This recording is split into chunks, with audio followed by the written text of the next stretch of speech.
तुम्हारे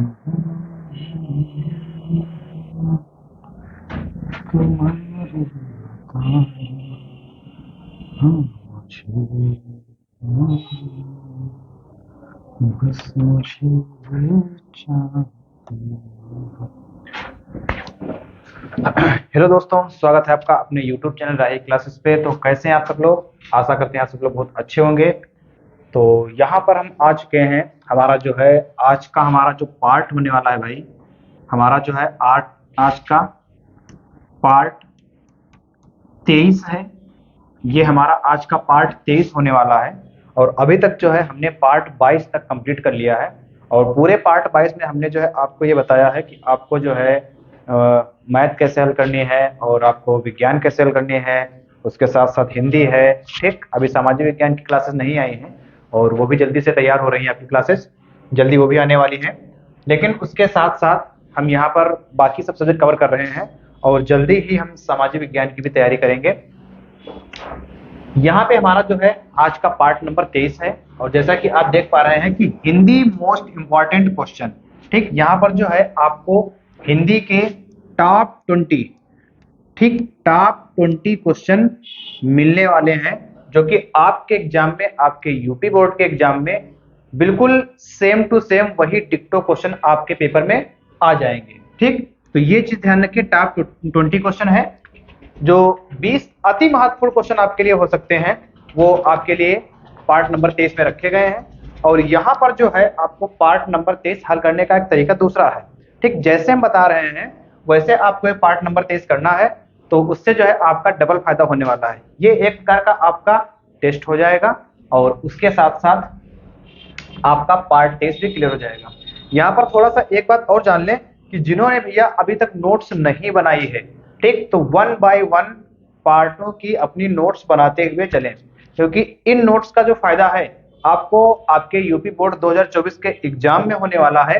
अभी आपको कोई फायदा नहीं, अभी आपके क्वेश्चन तैयार होंगे। क्योंकि बात भैया ये है कि जब आपका पेपर लगा होगा, जैसे मान लो आपका हिंदी का पेपर लगा है, ठीक, हमने आपके एग्जाम टाइम तक जैसे मान लो पार्ट 100 तक करा दिए, 100 पार्ट अगर हम करा दिए आपके, अगर 100 पार्ट हमने करा दिए हैं और 100 पार्ट में से अगर हमने 10 पार्ट हिंदी के कराए हैं, मतलब 200 क्वेश्चन हिंदी के हमने कराए हैं, ठीक, तो यहाँ पर जो है मतलब 10 वीडियो हमारी हिंदी की होंगी, 10 वीडियो हमारी हिंदी की हो जाएंगी। लेकिन जो 10 वीडियो हमारी हिंदी की होंगी, तो उस टाइम आपके एग्जाम के समय आपके पास फोन में वीडियो देखने का मौका नहीं मिलेगा।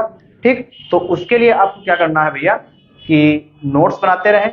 तो वही 10 पार्ट की वीडियो आप जो है मात्र 1 घंटे में पूरी की पूरी क्लियर कर सकते हैं। समझ रहे हैं हमारी बात आप? ठीक, तो नोट्स बनाने का आपका फायदा ये होगा, क्योंकि यहाँ पे जो क्वेश्चन आपको करवाए जा रहे हैं भैया, ठीक, ये सेम टू सेम आपको एग्जाम में बिल्कुल वही क्वेश्चन आपको देखने को मिलेंगे जो आप यहाँ पे सीख के जाएंगे और आप उनकी जो है नोट्स बनाएंगे। ठीक है, नोट्स बनाने का तरीका आपका क्या होगा? ठीक, 1 बाय 1 आप क्वेश्चन लिखें, क्वेश्चन के आप ऑप्शन लिखें, ऑप्शन के बाद उनका फिर आंसर करें। ठीक है, और यहाँ पर जो है स्टार्ट करते हैं पार्ट नंबर 23 अपना। और पार्ट 23 हमारा जो है कुछ इस प्रकार का है। सबसे पहले आप क्या करेंगे, सबसे पहले क्या करेंगे आप जो है अपनी नोट्स में आपका जो पार्ट नंबर 23 है उसमें आप आएंगे। और आने के बाद में 1 से लेकर के 20 तक आप टोटल जो है कंप्लीट नंबर आप बना लेंगे। ठीक है, 1 से लेकर के 20 तक। ठीक, जैसे ये आपका 1 हो गया, ये 2 है, ये 3 है, ये 4 है, ये 5 है, फिर 6, 7, 8, 10। ठीक, इस हिसाब से आप जो है 20 तक नंबर अपने बना लेंगे। और 20 तक नंबर बनाने के बाद यहाँ पर आप क्या करेंगे कि 1 बाय 1 क्वेश्चन देखेंगे और क्वेश्चन के आंसर आप खुद यहाँ पे लिखेंगे। जैसे आपको लग रहा है कि अगर हमारा 1 का ए सही होने वाला तो हमने 1 का ए लिख दिया, 2 का हमारा बी लिख दिया, 3 का हमने सी लिख दिया, 4 का हमने डी लिख दिया। इस हिसाब से आप अपने क्वेश्चन के आंसर खुद लिखेंगे, क्वेश्चन भी लिखते जाएंगे और उनके आंसर आप अपने खुद भी लिखते जाएंगे कि हमारा आंसर ये है। ठीक, लास्ट में जो है हम आपको अपनी आंसर शीट देंगे। ठीक है, उस आंसर शीट से आप अपने आंसर मैच करिएगा और मैच करने के बाद में, आंसर मैच करने के बाद में भैया, ठीक, आप अपना स्कोर देख सकते हैं कि आपने जो है 20 में से कितना स्कोर किया है। ठीक है, 20 में से कितना स्कोर किया है। तो चलिए स्टार्ट करते हैं पार्ट नंबर 23 आज का, और वन बाय वन क्वेश्चन देखना है। क्वेश्चन के आंसर पहले आप खुद दें, जो आपको आंसर लग रहा है उसको लिख लें। ठीक, अगर आपके पास ओएमआर शीट है तो ओएमआर शीट पे आप गोला भरें, ताकि उसमें आपको जो ओएमआर शीट भरने का तरीका मालूम हो जाएगा, और अपने आंसर पहले से निकालें भैया। ठीक है, आंसर निकालने के बाद जो हमारे 20 क्वेश्चन हो जाएंगे, उसके बाद जो है आप अपने आंसर शीट देंगे, उस आंसर शीट से अपने आप आंसर मैच करें, मैच करने के बाद जो गलत है उसका सुधार करें, सुधार करने के बाद नोट्स बना ले, काम आपका खत्म हो जाएगा। मतलब इन 20 क्वेश्चन के लिए अगर आप 40 मिनट दे रहे हैं तो ये 40 क्वेश्चन ये आपके एग्जाम में काफी अच्छा खासा फायदा कराने वाले हैं। ठीक है, चलिए स्टार्ट करते हैं। ठीक,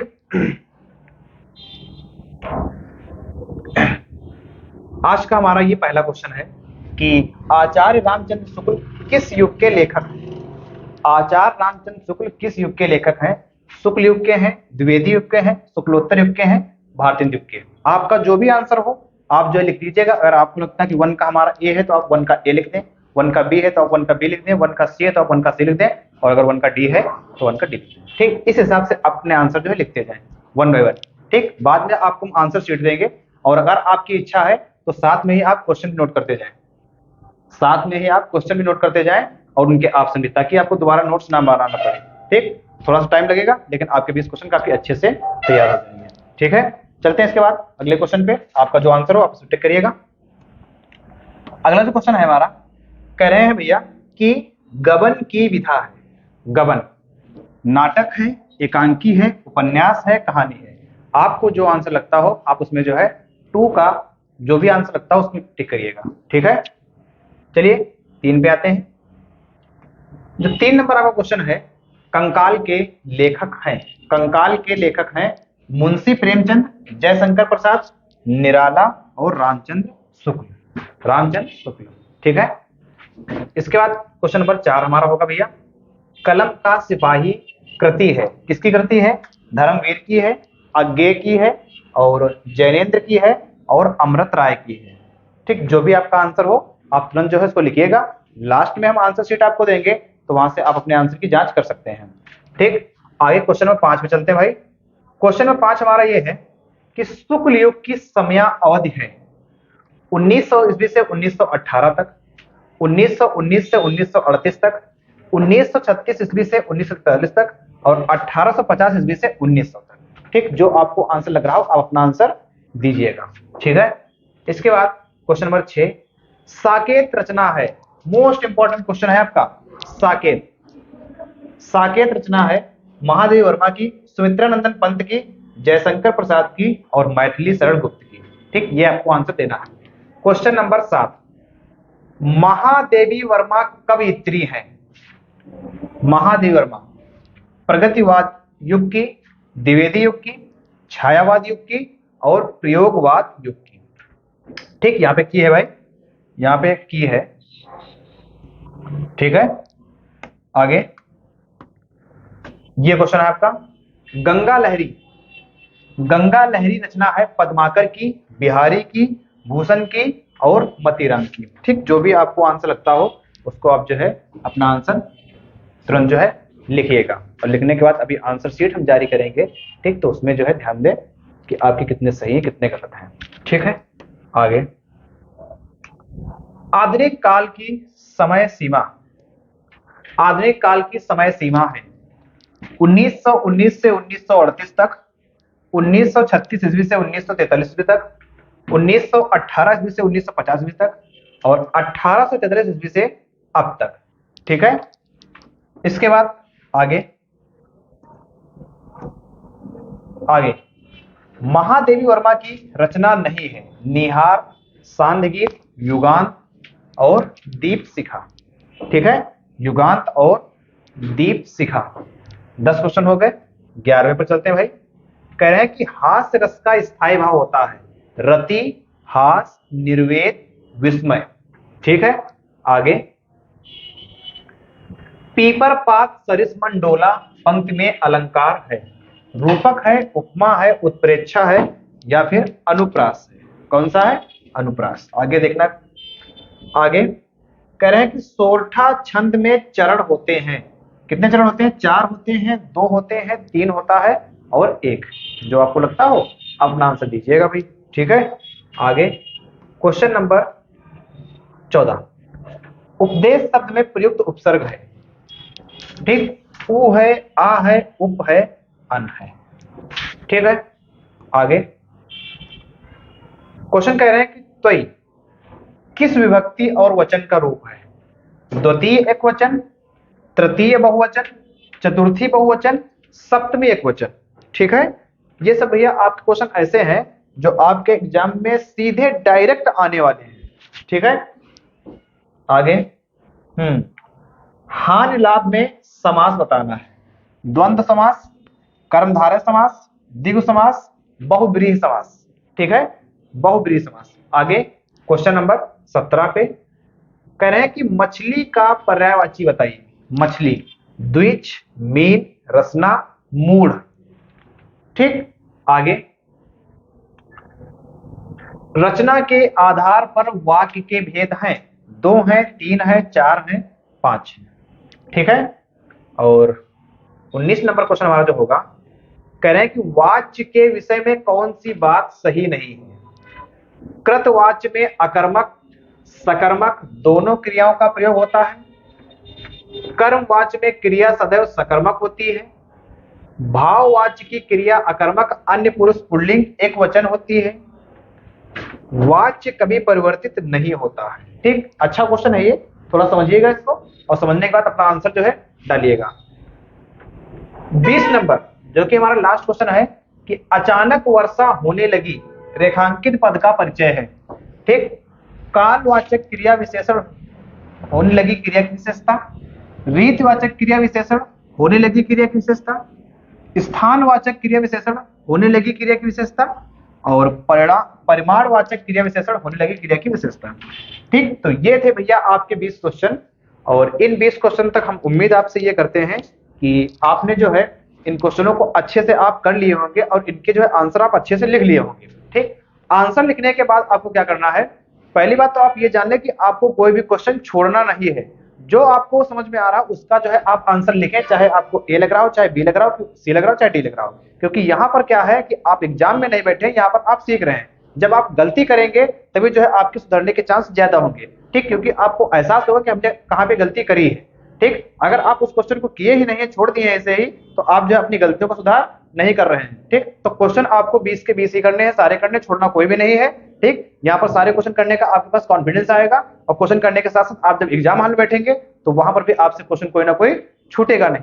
ठीक है, तो ये आपके 20 क्वेश्चन हो गए और अभी तक जिनका क्वेश्चन छूटा हो वीडियो को थोड़ा पीछे से करके अपने क्वेश्चन को देख लें और अगर साथ में नोट्स बना तो सबसे अच्छी बात है, अपना बनाते रहिए। अब बारी आई है आंसर मैच करने की। ठीक, तो जल्दी से मैच कर लीजिए अपना आंसर। ये आपकी आंसर शीट है।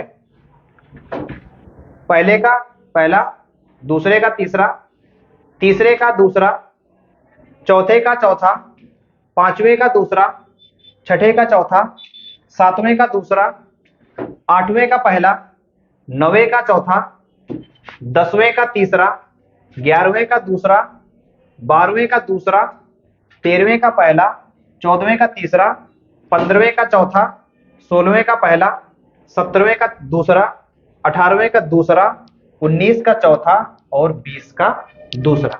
ठीक है भैया, ये आपकी आंसर शीट है। आप जो अपने सारे क्वेश्चन को मैच कर लें। ठीक, अब मैच करने के बाद जो भी आपका रिजल्ट बना हो, ठीक, जो भी आपका रिजल्ट बना हो, ठीक, वो हमको जो है तुरंत कमेंट बॉक्स में बता दें। ठीक, जो भी आपका 20 में आपके जितने नंबर आए हो यहाँ पे, ठीक, वो तुरंत हमको बता दें कि हमने इतने नंबर पाए, हमने इतने नंबर पाए हैं, क्योंकि उनका अनाउंसमेंट हम अपनी अगली वीडियो में करेंगे। ठीक, कि जो हमारा पार्ट नंबर 23 था, तो पार्ट नंबर 23 के टॉपर हमारे कौन से रहे थे, तो उनका अनाउंसमेंट हम पार्ट नंबर 24 में करेंगे। ठीक, तो जो भी आपका रिजल्ट आया है आप जो है कमेंट सेक्शन में जरूर हमको बता दें। कमेंट सेक्शन में बताने के साथ साथ आप एक चीज और याद रखें कि जो भी आपको समस्या आ रही है, कक्षा 10 से रिलेटेड आपको जिस टॉपिक में समस्या आ रही है, क्लास 10 से रिलेटेड जिस भी टॉपिक में आपको समस्या आ रही है, तो तुरंत हमको जो है कमेंट बॉक्स में जरूर बता दें। ठीक, लेकिन साइड में अपना जो है नाम जरूर लिख दें कि सर हमको ये ऐसी समस्या आ रही है, तो आपकी समस्या का समाधान बिल्कुल किया जाएगा। ठीक है, तो जो भी आपका रिजल्ट बना हो तुरंत हमको कमेंट सेक्शन में लिखें, ठीक, ताकि हमको पता लगता है कि स्कोर बच्चे क्या कर पा रहे हैं। और ये हमारा था पार्ट नंबर 23। आपने सीखा 20 क्वेश्चन आपको सिलेक्टिव क्वेश्चन मिले हैं। ठीक है, और इसके बाद हम आएंगे अपने पार्ट नंबर 24 में, जो कि एक धुआंधार शुरुआत के साथ। तब तक आप जो है पार्ट नंबर 23 अच्छे से तैयार करें और इनकी सी जो है आप नोट्स बना लें। तब तक के लिए जो है हमको विदा दें। तब तक के थैंक यू, धन्यवाद।